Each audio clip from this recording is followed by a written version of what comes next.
Hey guys, Tara Ryan here, and today's tip from Tara is about the six save requests that we received just last week. A save request is a loan in process with another lender who is not going to close, and usually they found out at the very last minute. So they reach out and say, hey, can you save our deal? We call those SOS calls. 6 in a week is a lot. So I had someone ask me, actually a family member of a team member said, hey, when does a buyer know they're good? When can a buyer relax and know that their deal is actually going to close? And I thought, gosh, that's a tough question to answer. My first thought was, well, if they're using us, they don't have to worry at all. In 20 years, we've never lost clients' earnest money, and I'm not going to start now. We're going to do what we say we're going to do. That is our commitment to you and to our industry.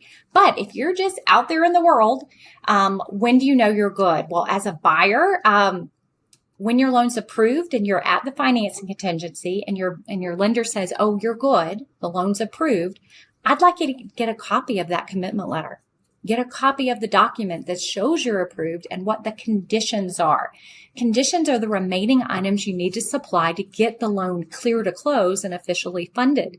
And sometimes your loan is approved, but the conditions are things that you can't provide, or the conditions are things about the property that can't be met.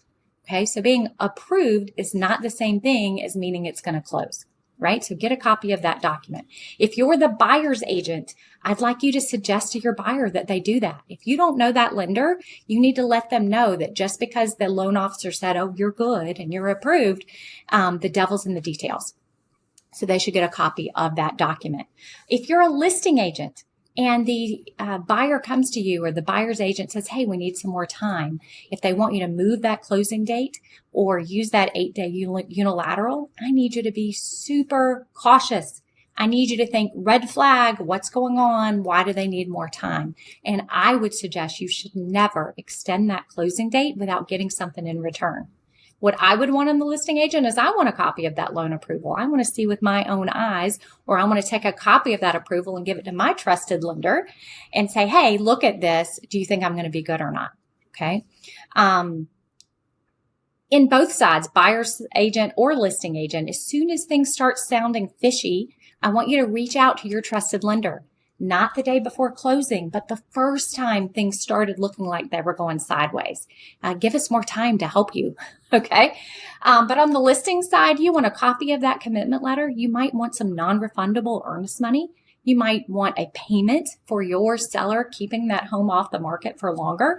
Bottom line, don't ever give away an extension to the contract without getting something in return, because many times if they've asked for extensions, they're going to ask for another one. So you want to stay in the driver's seat and keep your seller protected.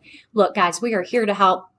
Always happy to help the industry with the save deals, but I'd rather help your buyers from the beginning and have you and them avoid that stress. Give us a call. We're here to help.